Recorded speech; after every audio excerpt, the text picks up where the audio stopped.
my line of work, I'm only as good as my last decision. It's a good thing my last decision was to get a Chevy.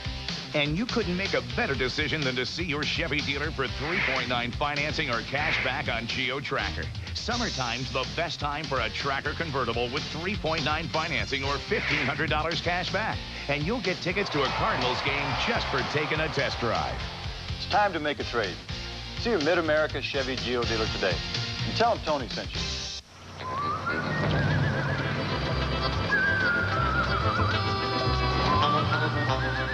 Something big has just arrived at Hardee's. Hey, boy. Run tell them the toast is ready. Introducing the Texas Toast Bacon Cheeseburger from Hardee's. A quarter pound of sizzling beef, melted cheese, and bacon wedged between thick slabs of grilled Texas toast. Only at Hardee's. What will they think of next? America's favorite crispy curl. So popular, they're 21 points ahead of Dole and Clinton.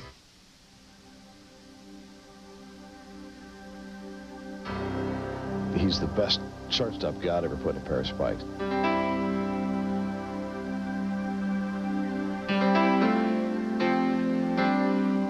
And he was always in the right position. He'd throw a ball, it seemed like a base hit up the middle, and there he'd be.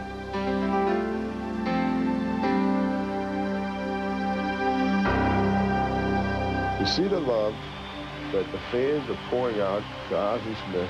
I haven't really ever seen anything like it. Ozzie stealing third. The throw down. Ozzie is saved.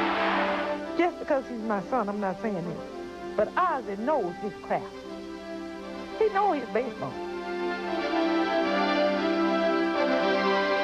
You knocked it down to the wrong part of the real estate there. That's in Ozzie Smith territory. Ozzie caught it. It was fantastic. The Wizard of Oz. He's done it all. Smith corks one into right down the line. It may go. Go crazy, folks. Go crazy. It's a home run, and the Cardinals have won the game by the score of 3-2 on a home run by the Wizard. Go crazy. Good evening, everyone. I'm Steve Savard. It's a rare thing in sports these days when a player stays in the same city for 15 years. Even more rare when a player gains the love and respect of the fans for his community work. And rarest of all, when a player changes the way the game is played. Ozzie Smith. Tonight, in a special one-hour edition of A Closer Look, we pay tribute to the greatest shortstop of them all, Ozzie Smith. This is his story, from a childhood in Watts to the early years as a Padre and the glory years as a Cardinal. His family, his friends, his former coaches and colleagues all talk about the man and the pivotal moments of his life. But Tom Lasorda said to me one time, where'd you get that guy out of, a circus? This is a program you might want to tape, because when you're talking about Ozzie Smith, kids and grandkids and great-grandkids may have to see it to believe it. Out at first, the Wizard. What a ball game he's having. What a year he's having. Listen to this crowd. On the day after Christmas, 1954, Osborne Earl Smith was born. He was the fattest baby you ever seen. You would have thought he was 6 months old. Well, when he was a baby, they gave him the name, you know, Fat Man. He was a fat little boy. But it didn't take long before the baby fat was gone. The Smith household was an active one. Ozzie had 4 brothers and a sister, and all of them were athletic. Even though the family didn't have much money, the kids found creative ways to have fun. For example, Ozzie started playing baseball long before he ever had a baseball or a glove. I had a brown paper bag, which was my glove, and I used a tennis ball, you know, to learn to catch with and stuff. And I started doing that, and as I look back on it, not really knowing, here again, it was my imagination. You know, the brown paper bag was my glove. That's all I had. So I made do with what I had. Ozzie's uncle spotted the boy's talent and took the time to play ball with him in the backyard nearly every day. We had a plastic ball that he would throw to me to swing it all the time, and that's my earliest recollection of baseball. And my brother would tell me, he said, you know what, babe, that's the boy. He said, you know, this boy kind of got a little sting on his ball. He was just 5 years old. And he could make that ball pop in his glove. He used to throw with him every evening, all evening long. That's all he ever wanted to do. We had a slanted roof, and I always thought that I could throw it up on one side and try and run around to the other side to catch it. I was a dumb kid, but I never did. But I think it was that type of determination that that allowed me to be successful at the sport. When Ozzie turned 6 years old, his family moved to South Central Los Angeles. They lived in Watts. Oh, when he got to California, he was in the Lions then, because they had all kind of little leagues there. And they started him to playing shortstop. And he wouldn't change for nothing. When did you start playing shortstop? I don't know. He was always there. One look at Ozzie's boyhood glove, and you can tell he played whenever he could. But sometimes bigger kids in the neighborhood told him he was too small to play. He used to come in the house crying, and they would say, "Oh, you too little. You can't do this." I told him, I said, "Now listen, I'm going to tell you this once. I'm not going to tell you anymore. Don't let anybody tell you about your size. You can do anything you want to do." And I said, all you got to do is want it, and you'll get it. And from that day, he never come back in the house crying, talking about they saying he was too small. Ozzie was nearly always the smallest player on the field. He was a little guy. So, I mean, you know, if the wind would blow, you probably could blow him over. But he had lightning-fast reflexes, which he developed by bouncing a ball off of concrete steps for hours at a time. His mom wasn't crazy about this habit. And they break my windows out with that ball bouncing. Now, see, I didn't mind him playing with the softball. You know, like Ozzie would go to bed with the ball in his hand, you know that. Laying down, you know, and he would catch it, you know. But they broke up more dishes and more windows and more... And look, and I was a poor working woman. I didn't have that much to replace. Your mom says there were a few broken windows around the household now. Were you responsible for any of that? No, not me. No. I never broke no, windows. Other kids? No, I broke a few windows. You know, I used to play on the steps all the time, and we had this door that had this glass in there, and sometimes when you didn't hit it just right, it would pop up, and I broke the window a couple times. Did you hear about it? Yeah.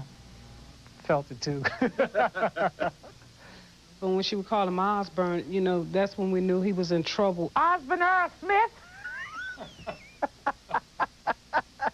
When you heard the full name, Osborne Earl Smith, did you know you were in big trouble? Oh, yeah, the tone of voice. And I think that all kids know that. As a matter of fact, I use that with my kids today. Once I called him that way, he knew it was something he had done.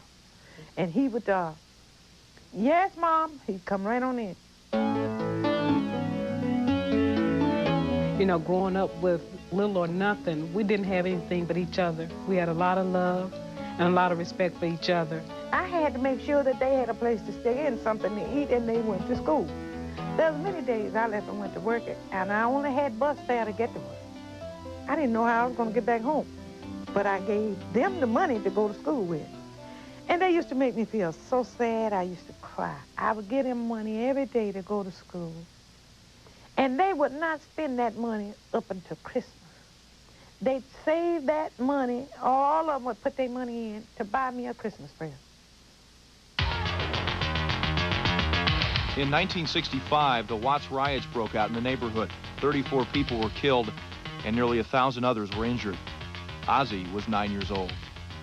There's a lot of excitement going on, you know, police cars everywhere. Soldiers and things walking by the house, you know, with their guns. National Guard and lights. Hearing the gunshots, having relatives that were killed. I mean, everywhere was burning.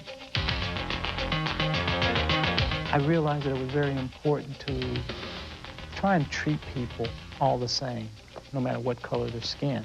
And I try not to limit myself in the way I went about developing friendships.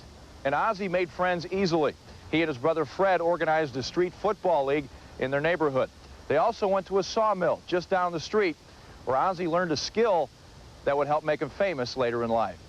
We'd go over there and we'd put a plank between the stacks of wood and use that as our diving board. And we'd flip, here again, dumb kids, you know, we'll try anything. And we'd use that as the diving board, and we'd flip into the sawdust. He would go over there, and they would come back. They would have sawdust all over. And one day, I happened to be looking out, and then, you know, you could stand on the porch, and you could kind of see over the fence, and I could see him just flipping. Ozzie played high school basketball and baseball with another future Hall of Famer, Eddie Murray. Despite a great high school career, Ozzie went undrafted because of his size. He was about 5, almost 5 feet tall. Not quite there yet. And he wore size 29 pants, I think. Scouts said he was too small to make it in the big leagues. Ozzie weighed only 125 pounds. And I was discouraged, but my mom always told me, she said, you know, what's meant to be will be. Ozzie attended a small college called Cal Poly San Luis Obispo, not on a baseball scholarship, but on a partial academic scholarship. He felt kind of homesick, wanted to come back, you know. He always called and said, well, I'm ready to come home. I don't like it up here. He would call me every day, Mama, I'm coming home. I'm coming home. So I called, what is his name? Coach Webb. I said, you know, Oz is about to run me crazy. And I'm going to tell you just what he said. I'm going to kick his ass if I hear telling him calling you one more time. He said, you give me his number. I gave him his number. They called me talking about he didn't like baseball no more. He was coming home. And I told him his home wasn't there anymore. His home had to be in Cal Poly. There were many a day that I felt like that, but my mom got on the phone. She called my high school coach, and he got on the phone and called me some things that I can't repeat here now, and said that you are not coming home.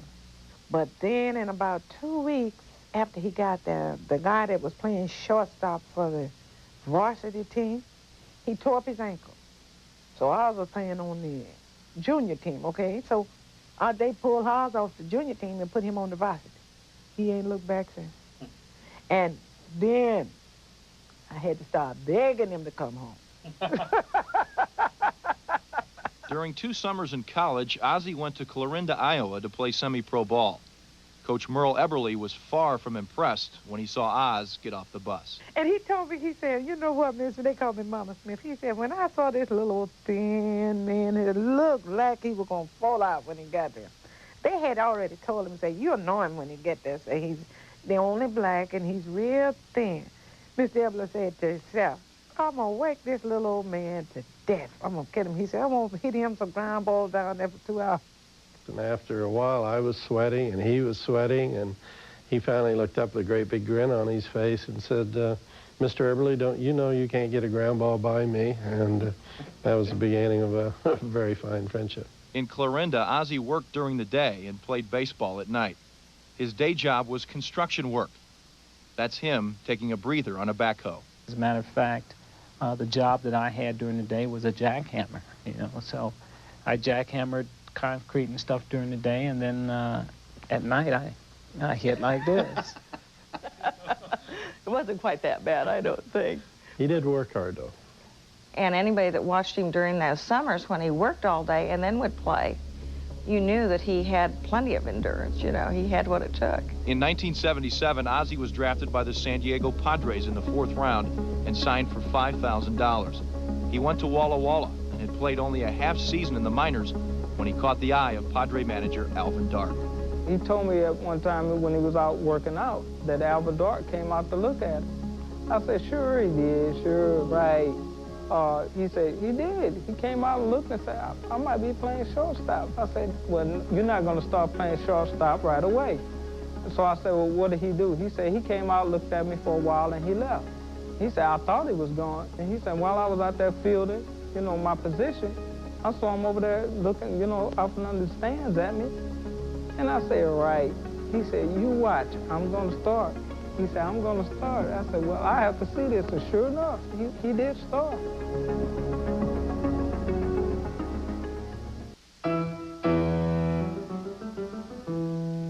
And Alvin Dark was the manager at that time. We had a guy named Billy Allman at shortstop, had a big year the year before. And Dark took one look at Ozzie, like the rest of the baseball world, and said, Allman, you're now a second baseman.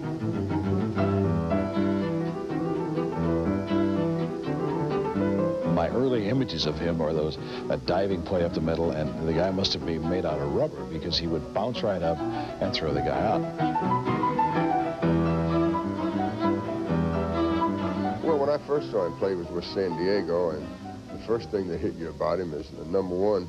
That was a terrible uniform they had out there. It was just brutal. Actually, we thought we were pretty cool. The other image I have of Ozzie is all the hair when he came here. He had a lot of hair. Ozzie also had what he considered at the time to be a lot of money. His rookie salary was $21,000. In the 70s, no one seemed to pay much attention to the last-place Padres. But only a few games into the 78 season, a bare-hand grab of a Jeff Burroughs grounder had everyone talking about the new kid at short.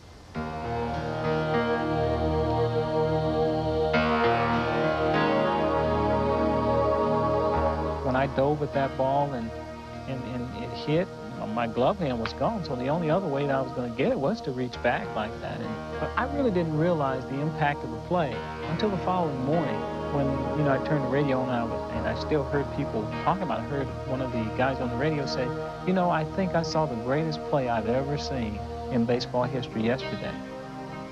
I'm going, wow, you know, baseball's been around a long time. You know, for somebody to say that, you know, it must have been pretty special. And then he threw Jeff Burroughs out. Jeff Burroughs put both hands on his hips, good as to say. How in the world did he do that? After Ozzie's barehanded grab, San Diego fans nicknamed him Magic. But in addition to his stellar defensive play, Ozzie hit .258 his rookie year and stole 40 bases. On the final day of the season, he capped it off with something that shocked the fans. Teammate Gene Tennis and a Padres public relations director knew Ozzie could do a flip, and they urged him to do it as he ran out onto the field. Hang on, no, you know, I don't think that that's appropriate. But then they coaxed me into doing it. I did it, and now it's my trademark.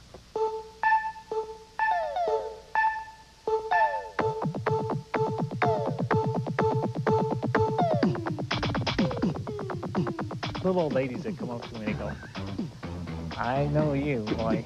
You're the one that do that flip. You know, which is cute. It's all right. 2,500 hits, thousands of plays, and they want to talk about that flip. That's the thing that they talk about. So it's all right. I don't mind that. In 1980, Ozzie set the record for most assists in a single season, a record that had stood for 56 years. In St. Louis, the Cardinals had a new manager and GM for the 1981 season, Whitey Herzog. Whitey said he would build a winner, and he would build it around his star shortstop, Gary Templeton. Templeton was the first player in history to get 100 hits from each side of the plate in a single season. But in 1981, Templeton didn't play up to his potential, and the crowd let him know about it. It was an August afternoon, Ladies' Day at the ballpark, when Templeton snapped. He made a gesture to the crowd and began throwing batting helmets onto the field. Herzog suspended him indefinitely. When Gary grows up to be a man and publicly apologizes to our fans and to his teammates, he could come back and play. For the next month, Templeton underwent treatment for what the team called a chemical imbalance and chronic depression. I want to apologize for the incident that happened on August the 22nd. But his apology wasn't enough to win back many Cardinal fans. Some people don't forgive easily. I still sort of wish that he would leave St. Louis. In San Diego, Ozzie's contract negotiations had gone sour. The Padres, always conscious of the bottom line, put a lowball offer on the table. Relations deteriorated between the team and Ozzie's agent, Ed Gottlieb. There had been animosity between the two sides ever since Gottlieb had protested Ozzie's low salary by placing this one ad in a San Diego newspaper. It read, "Wanted. Padre baseball player wants part-time employment to supplement income. College education, willing to work, prefer PR-type employment. Need hours tailored to baseball schedule, but would quit baseball for right opportunity. Call Mr. Gottlieb, 714-555-4800. There were a few job offers. Pizza delivery man, nude dancer, even a $100,000 offer to ride in the Tour de France bike race. But the strangest offer of all came from the wife of Padres owner Ray Kroc. Mrs. Kroc offered Ozzie a job as her assistant gardener for $4.50 an hour. She was serious. was a pretty big, funny story. Funny to the media, probably not very funny to Ozzie. It was probably pretty embarrassing to Ozzie. So when the Padres and Cardinals announced a trade of Smith for Templeton, it came as a little surprise. The only surprised person, it seemed, was Ozzie himself. That's because he had a no-trade clause in his contract. At a news conference, Ozzie announced he had no intention of leaving. But then Whitey Herzog came to visit Ozzie in San Diego. He sat down, and I can remember him saying that if, in fact, I came and I played for the Cardinals, and I did what I did, or did what I do, that there would be no reason that we couldn't make it to the World Series. He said we should be able to go all the way. I felt really wanted, and I guess you can say that had a little to do with it. On February 11th, 1982, Ozzie signed with the Cardinals. Right after the news conference, Ozzie and his wife Denise had a snowball fight. They had never seen so much snow. They had no way of knowing what great fortune awaited them in the months ahead.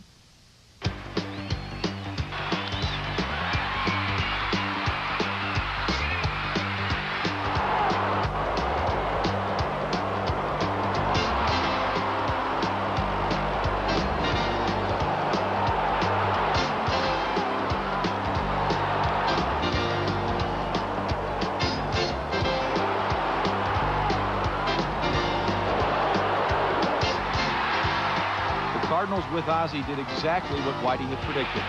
They won the World Series.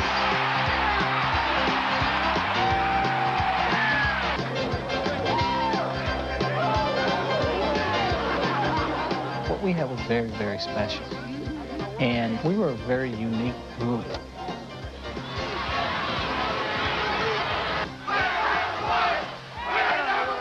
It was everybody contributing.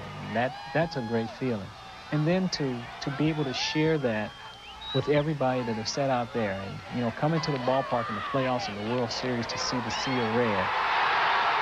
It's what we talk about with the guys now. You know, it's something that you have to behold to really get the feeling of what it is that we're talking about. You know, when you sit there and you see these crazy, fanatical people with birds on their face, on their heads and hats, and it's just, it's a wonderful feeling.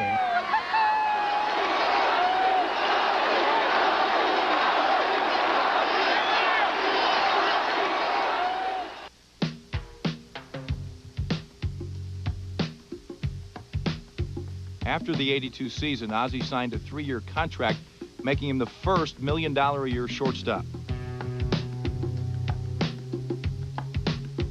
Ozzie's celebrity started to pay off in other ways as well.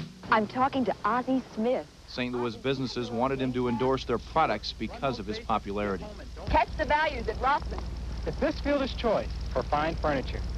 6 years in a row, 6 or 7 times a year, we would have him come out to our dealership to sign autographs. Best public relation thing in the world, no doubt about it. Now, on Saturdays, we only open at 8:30 because our service department is closed. But at 6:30, people would start to line up out. The darndest thing you've ever seen. And we would evaluate how well he did, whether we needed 2, 3, 4, or 5 police officers. And when these kids would come up and get their autograph, it's like somebody had to push their eyeballs back in their head. I mean, they idolized the guy. It was a predictable annual event, the Wizard winning the Gold Glove. But because of it, he was unfairly labeled as strictly a glove man. And so Ozzie began training harder than ever to make himself a better hitter. Specifically, he wanted to use the artificial turf to its best advantage, to hit line drives and hot grounders that would scoot through the infield. Whitey Herzog reinforced the idea with an unusual bet every time Ozzie came to the plate.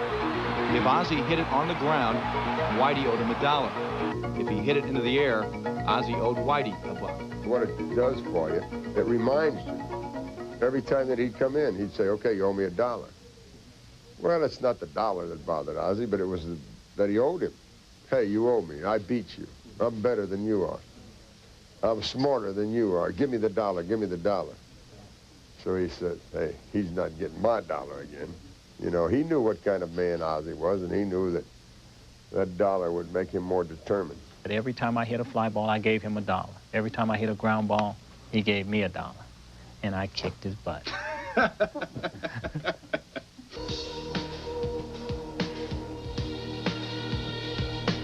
In 1985, the defense of Ozzie Smith, the power of Jack Clark, and the speed of rookie Vince Coleman helped put the Cardinals in first place in the Eastern Division. He's going to try to come home. He's safe at third. He already touched the base. So now he's going to score. Nobody's there to cover home. But most Redbird fans didn't know their star shortstop was hurting. Ozzie had hurt his shoulder diving into first base on a pickoff play. The injury forced him to alter his throwing motion, which in turn led to a torn rotator cuff.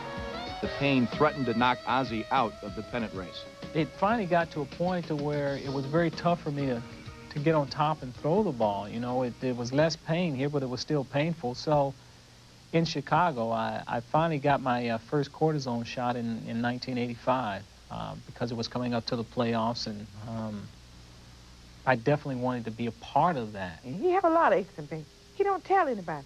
He don't have to tell anybody. I remember Oz's arm hurting him so bad, I think it was during the World Series, he was walking around shaking it.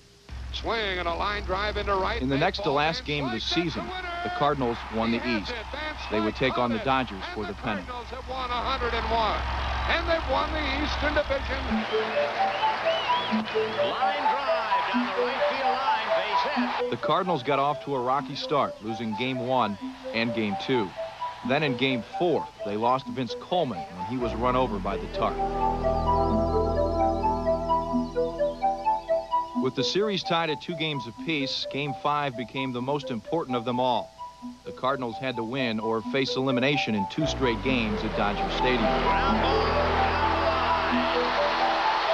They're going to hold Ozzie, and he ran right through the stop sign and scored. He goes, and so does the ball. High drive into left field and gone. The score was tied 2-2 in the bottom of the ninth. With 1 out and no one on, Ozzie came to the plate against Tom Niedenfuhr. The press box is packed here. We're looking ahead to the next inning almost, you know. I mean, it's like he might get on, but he's not going to hit a home run. He never hit one left-handed. Niedenfuhr had always gotten me out with hard stuff in. So he threw me a couple fastballs in here that I fouled straight back. And I said to myself, wow, you know, I've got to stay with the technique and make sure that if in fact the ball comes in here, I got to stop fouling them off. I got to get the fat part of the bat on it.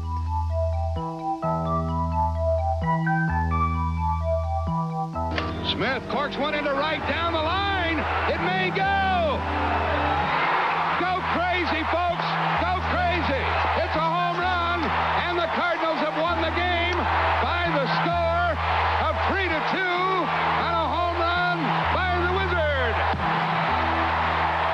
Go crazy. The ball just got that carry, and it carried to the wall, and next thing I know, they were saying, go crazy, folks. When they said home run, I said, yes, yes, yes. Hey, that was... Oh, I love it. What better place for a guy who rises to the occasion to do it than in the playoffs?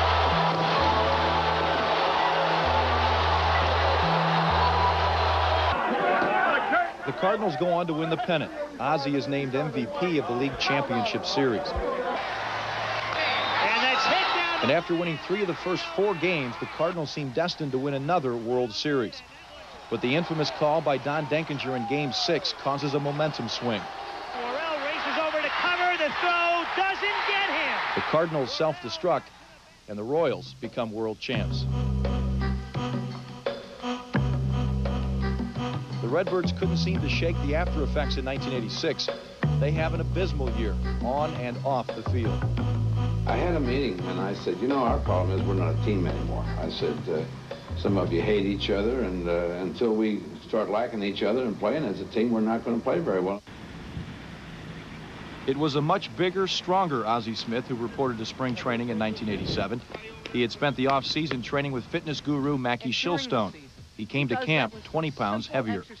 I feel real good. I don't feel like I've lost any quickness or any mobility, so I guess I did it right.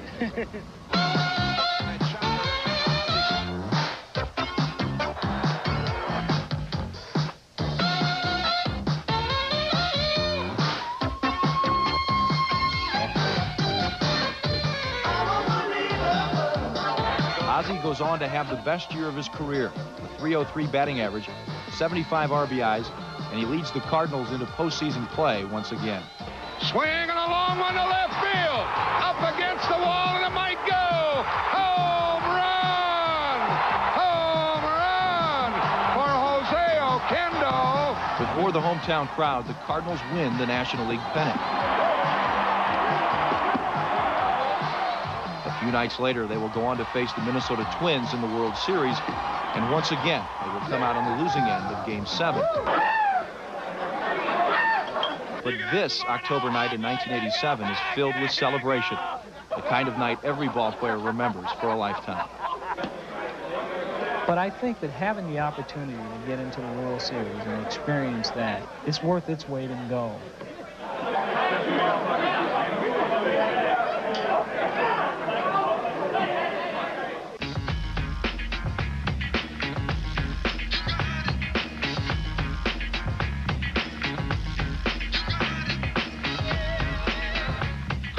Wizard of Oz.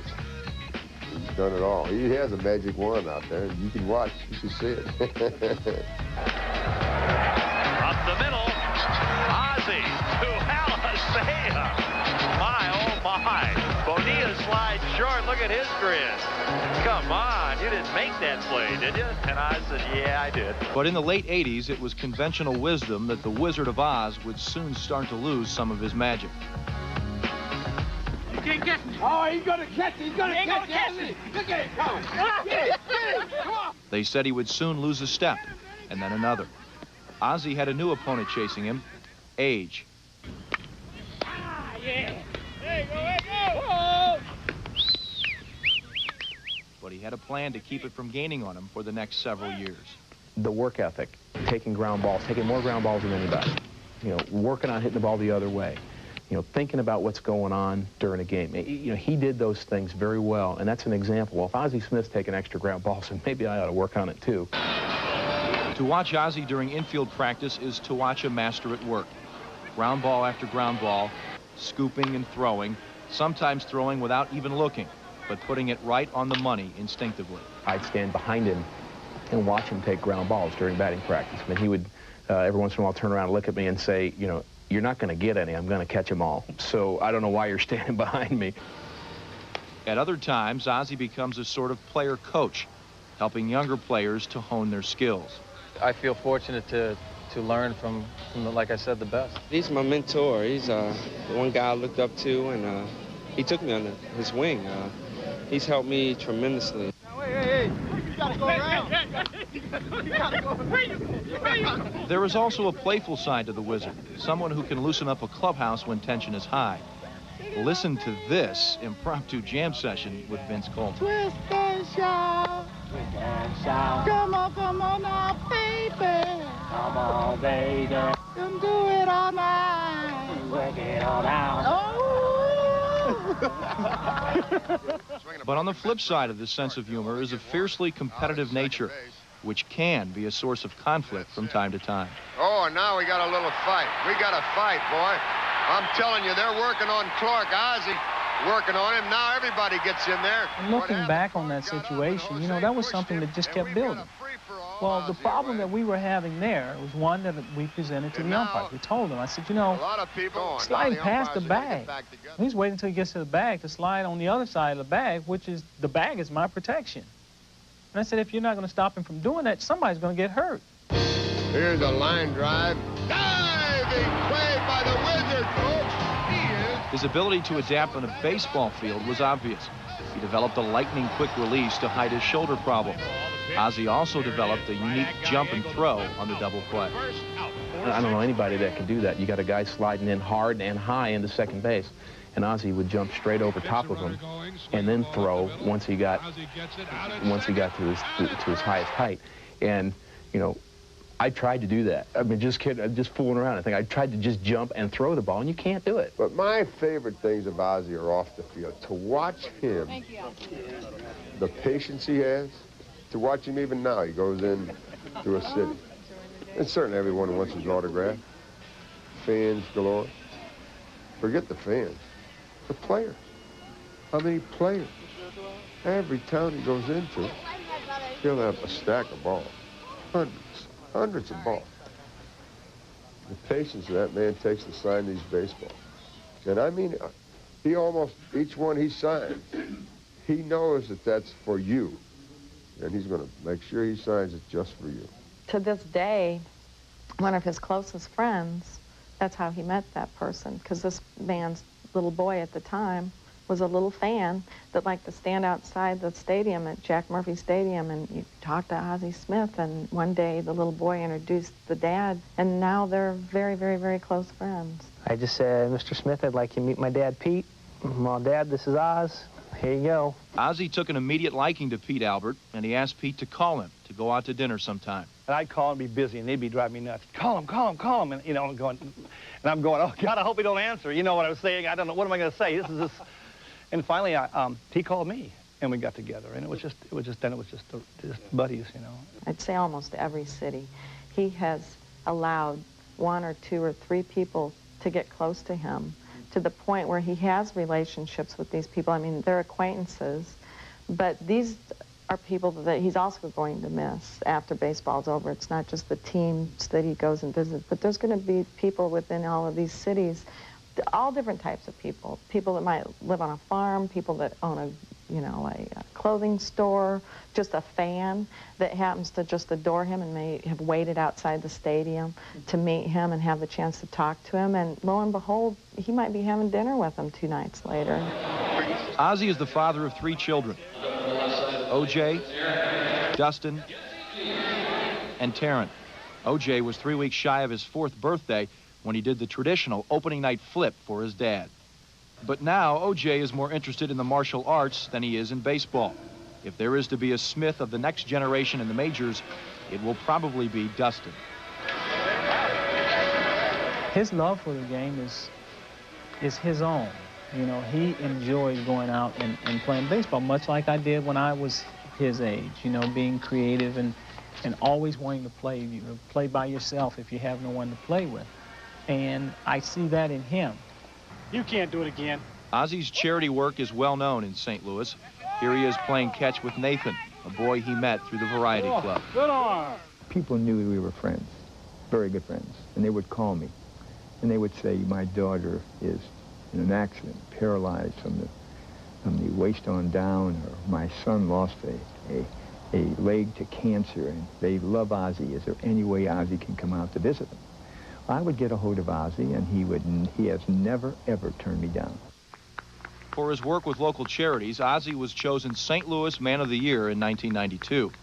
He wanted to make a strong statement in his acceptance speech. He ended it with a poem called To Any Athlete. There are little eyes upon you, and they're watching night and day. There are little ears that quickly take in every word you say.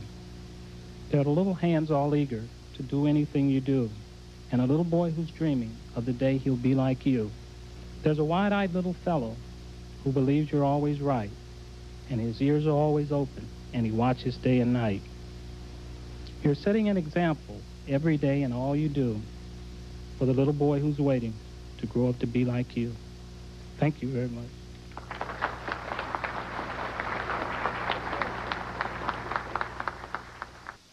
He was on his way to the first workout camp at spring training, I don't know, some few years ago. And we happened to be having a telephone conversation as he was driving over there. And this was the first time he'd been to the park since the off season. And he got, I don't know, maybe a block away from the park, and all of a sudden he interrupted me and he goes, Deb, I'm smelling the grass. I smell the grass. In spring training 1996, Ozzie had stiff competition from a newly acquired shortstop named Royce Clayton. Ozzie out-hit Clayton by nearly 100 points in the spring, but Clayton became the starting Cardinal shortstop. Ozzie felt manager Tony LaRussa had gone back on his word. Part of the problem going into spring training was that I thought and felt that I was going to have the same opportunity as everybody else, which I soon found out was not the case. With Ozzie playing only about 1 out of every 3 games, the relationship between LaRussa and Ozzie grew especially cold in the first 3 months of the season. That was uncomfortable for a while, and it got very sticky for 2 or 3 days in June. With tension at its highest, Ozzie made an announcement. The '96 season would be his last. After 18 years of professional baseball, I want to thank what are undoubtedly the greatest sports fans in the world, the St. Louis Cardinal fans.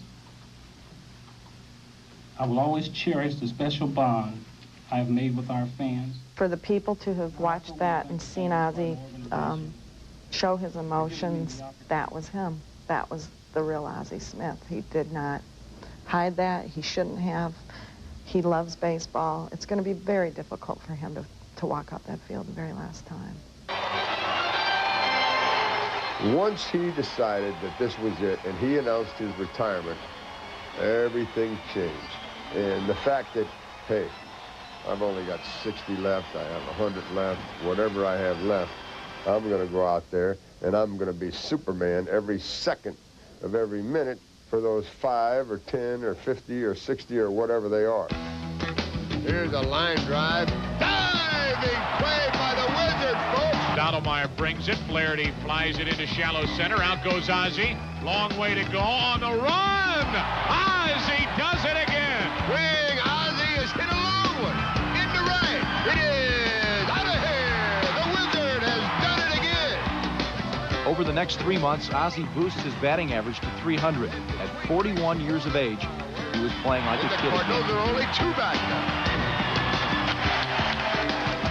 On Ozzie's farewell tour, baseball fans everywhere showed their appreciation. At his 15th All-Star game, the crowd came to its feet. This kind of ovation for Ozzie was common all summer long. Even in ballparks where they once booed the Oz, they stood and cheered instead. The other day in New York, they honored him prior to the game. The next day, he's not playing. He's sitting in the dugout, and the camera, they're televising the game, and the television camera comes in on it, and they just so happened that they showed it in the ballpark, you know, the Diamond Vision or whatever it is. A standing ovation. The entire ballpark came to their feet. But in addition to the sentimental journey, the Cardinals were in a pennant race for the first time in this decade. Swing and a high fly ball into left at the track. Nighty-night. Kiss me.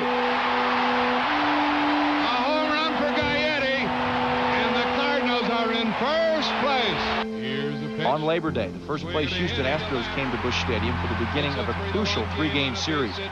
From a momentum standpoint, this would be the most important game of the season. With the Cardinals trailing 7-3 in the 4th inning, Ozzie steps to the plate with a man on. The pitch. They're long one to right. Back at the track at the wall. Might go.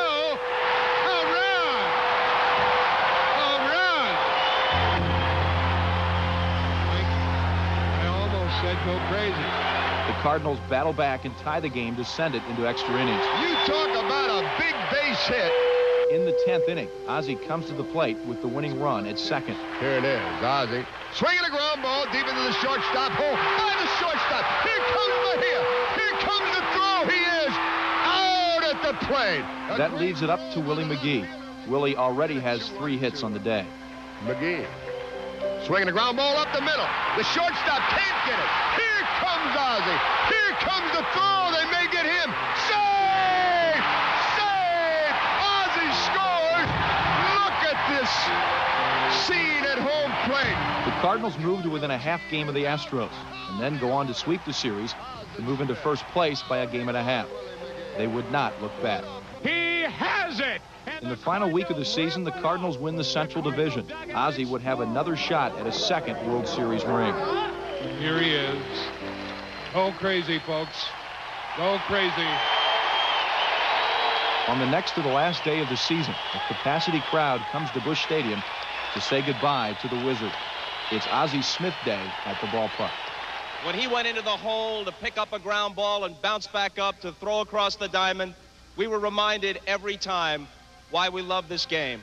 Well, here we are 15 years later, a few pennants later, still a very good ball player. It's been a pleasure and a privilege for me to be his manager for 8.5 years. This guy has taught me so much in the game of baseball. Uniform number 1 is hereby officially retired. Throughout 19 years, there have been many highs and lows. I've often been asked, what was my greatest highlight? But I must say that being here today with my family and 50,000 of my closest friends has to be the highlight. All I can say to him that I love him, I always have, always will. Know he can do whatever he put his mind to. Ozzie Smith can do that. How do you want Ozzie Smith to be remembered? Well, I guess when you look at it, you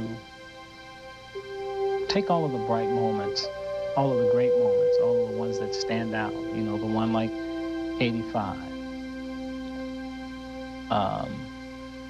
winning the World Series in 82, being a part of it.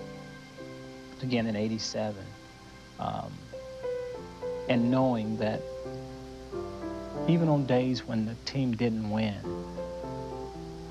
that they got their money's worth. They were entertained when they came through those turnstiles at Busch Stadium, that they knew that they were going to be entertained, win or lose.